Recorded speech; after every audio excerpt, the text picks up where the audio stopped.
Welcome to Front Office Pros, brought to you by the Front Office Pros, Steve and Joe. Today, we're going to be talking about Dynasty wide receiver rankings and tiers. We did the same exercise a few months ago, but we're back, giving you an updated version with rookie wide receivers. Before we get started, we are a new channel, so if you enjoyed this video, smash that subscribe button to show your support. Hike! All right, Joe, so I've got 10 tiers. We'll be ranking 50 wide receivers. So starting off with wide receiver number 50 is Diontae Johnson. I am much lower on him than you and the rest of the industry. I don't think – so will he get a touchdown or several touchdowns this year? Yes. I think what happened last year was an outlier. However, I think now – what fantasy, people in the community are talking about, I almost feel like they're overcorrecting and thinking now he's going to have this dominant year. First off, I don't know if the offense is going to be high powered enough that's going to allow for him to really take that next step. I think he's good. I don't think he's great. And I think the Steelers feel that way too. He's had a lot of drop issues. I think that's been really frustrating for the team. And I also wonder, I know you're probably going to disregard this. I know Allen Robinson was horrible last year for the Rams. They traded a 7th-round pick, I believe, for him, which was nothing.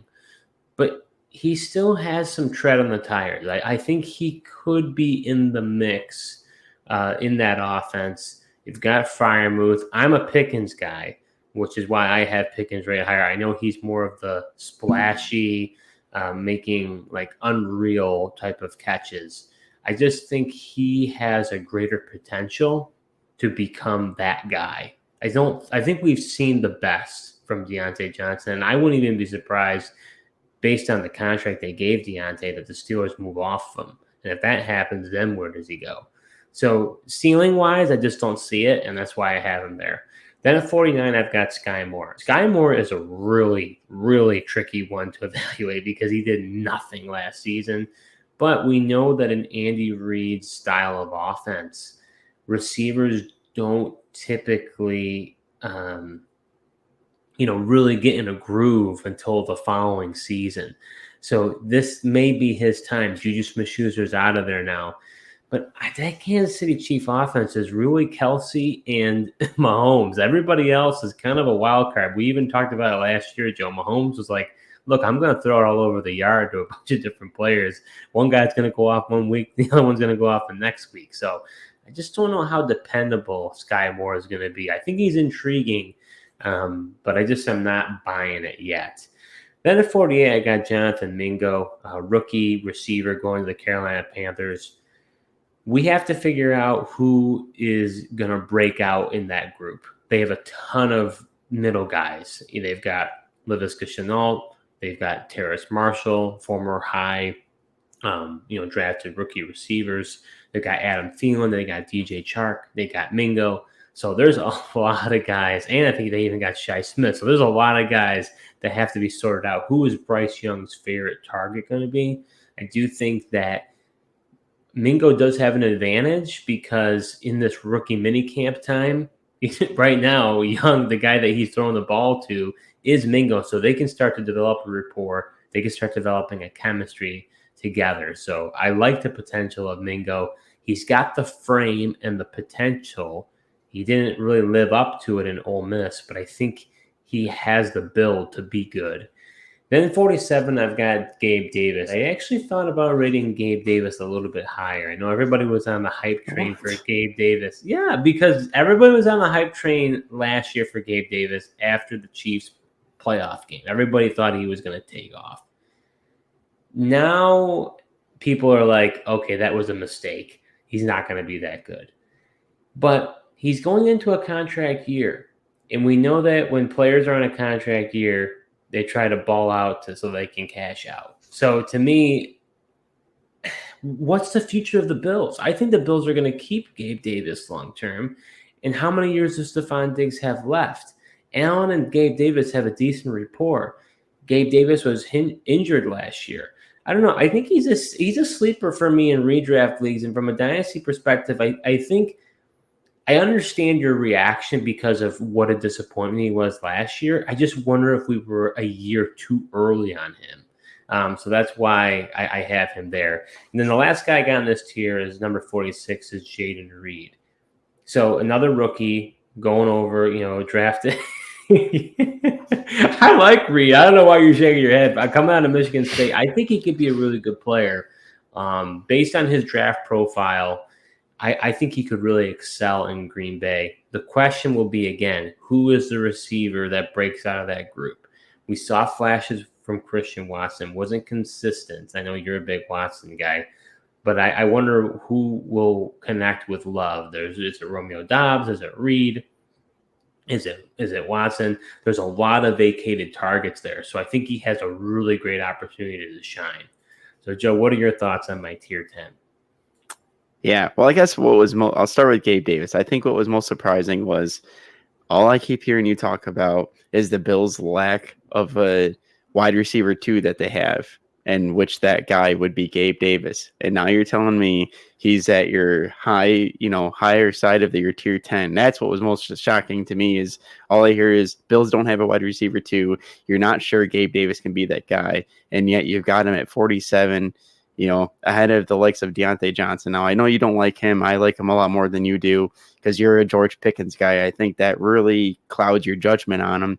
He's a very solid receiver, and he deserves to be like towards the top of this tier 10, not at the bottom.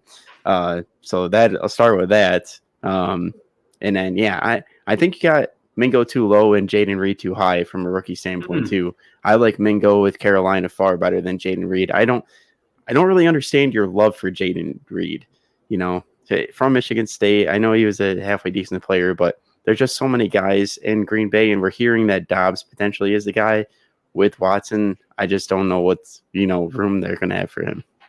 Yeah, you mean with Love, but yeah, I mean, you hear the minicamp reports. I hear what you're saying.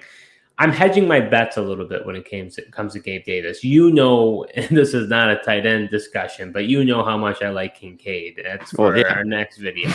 But when it comes, I think Gabe has the talent, and I think Josh Allen and him have had a good rapport.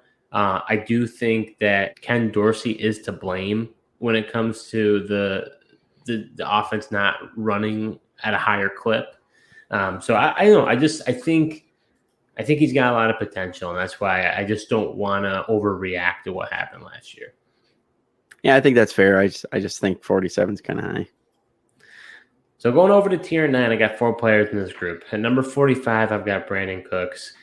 He's been the model of consistency really throughout his whole career. Now he's going over to Dallas, which is a much better landing spot than last year with the Houston Texans with Davis Mills at quarterback.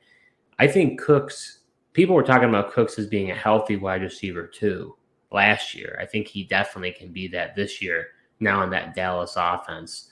So I think he'll continue to stay relevant. And like I said, he's just been a model of consistency. Then at 44, I've got Juju Smith-Schuster. He's a tough one for me to evaluate. He's been a real disappointment since, early on in his Pittsburgh days. But I think that the Patriots are going to try to use him pretty heavily. I think that's kind of the reason why there's been kind of a courting between him and Belichick, it seems like, for quite some time until it finally happened. So, I don't know if we'll ever – Juju will not be what he was in Pittsburgh when he was really, really good with Big Ben. But I think that he has a potential to be as good or possibly slightly better than where he was in Kansas City, just because he wasn't the vocal point in that offense. Really Kelsey was. He was a beneficiary of the offense, but he could become the vocal point. So that'll be interesting. Then at 43, I've got Cortland Sutton. I thought Cortland Sutton was really going to come on the scene last season with Russell Wilson, and that was a disaster, as you know, as a Denver fan with Nathaniel Hackett. I'm just a bigger believer in Judy than I am Sutton. I could see someone going the other way around. I just think that Judy just has more juice. He has a greater ability to separate, and I think he's really the number one receiver.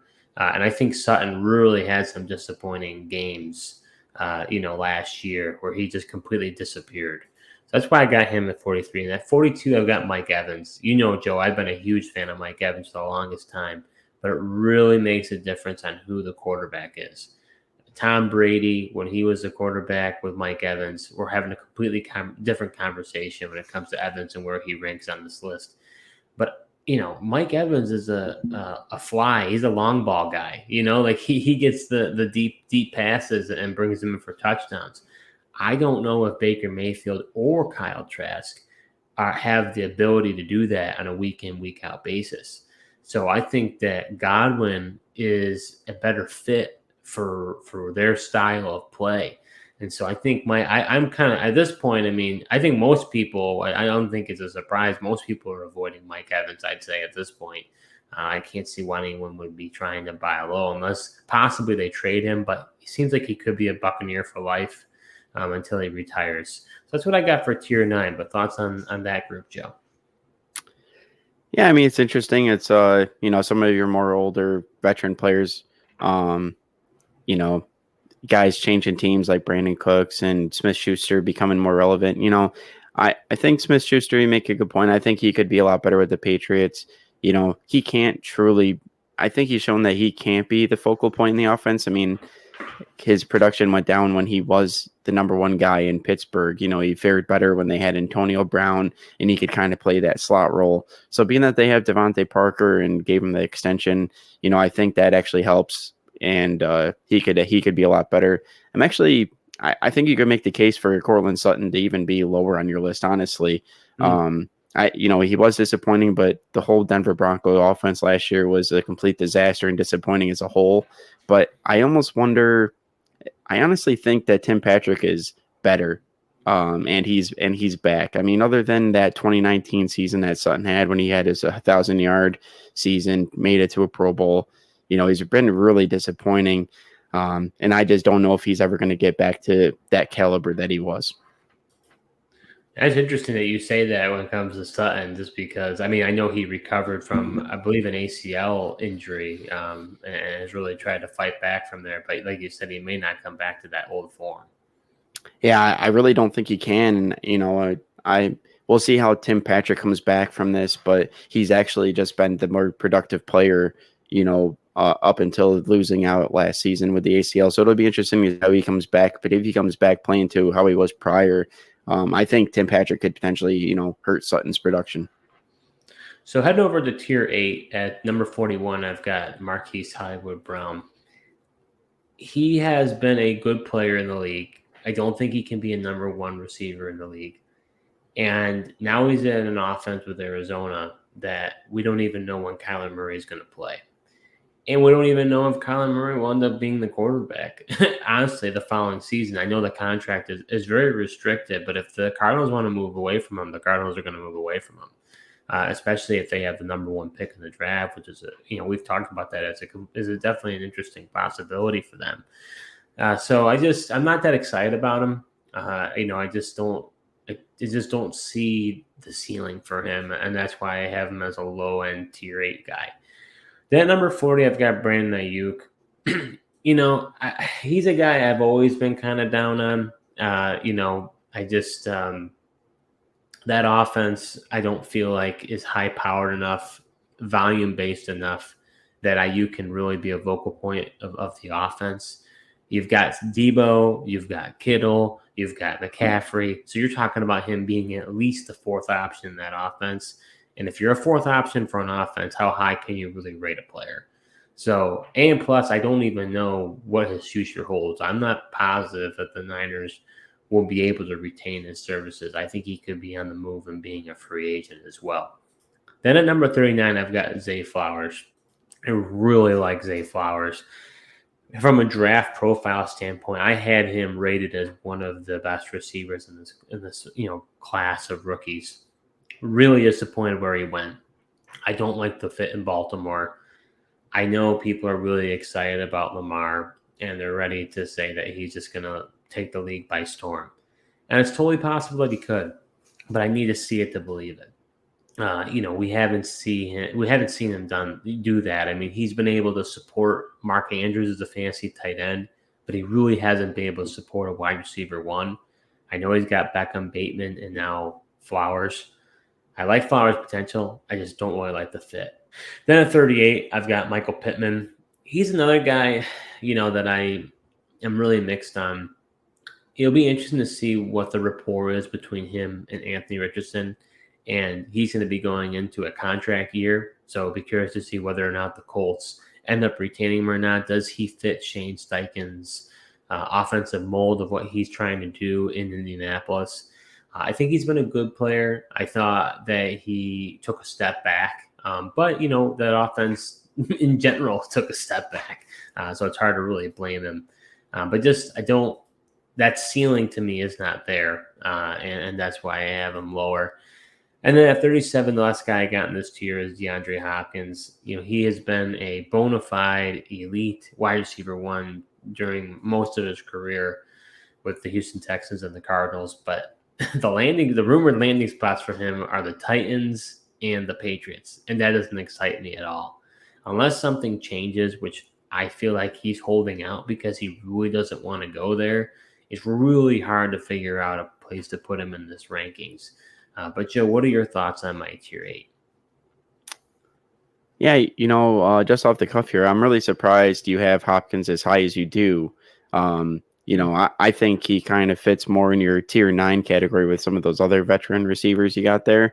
We just haven't seen him being able to play at the high level because he's been injured. And then based on those offenses he's going to go to, they're not really high-powered passing offenses. So, I much prefer pretty much every guy on this list over DeAndre Hopkins you have in tier 8. So I'd have him lower, probably in tier 9. I like Ayuk more than you. I think as long as Brock Purdy's the quarterback, I think I'd have him higher on my list. Him and Purdy really seemed to have a rapport last year, and I disagree. He wasn't the fourth option in that offense with Purdy. It was actually kind of Deebo Samuel who took the back seat in the offense, with McCaffrey, and he was actually one of the more focal points, and his targets really increased towards the end of last year. So that does it for our wide receiver rankings with tiers. If you enjoyed this video, you can like it. You can subscribe to our YouTube channel. You can also follow us on Spotify and Apple Podcasts, and go ahead and put a comment below. Do you agree or disagree with my rankings that I put in there? I'll probably get some tomatoes my way, I'm sure. But that's a part of the process. That's what I have as my rankings, and hopefully you can compare and contrast with others out there in the industry to help inform you on how you're going to construct your dynasty teams. But thank you so much for watching, and until next time.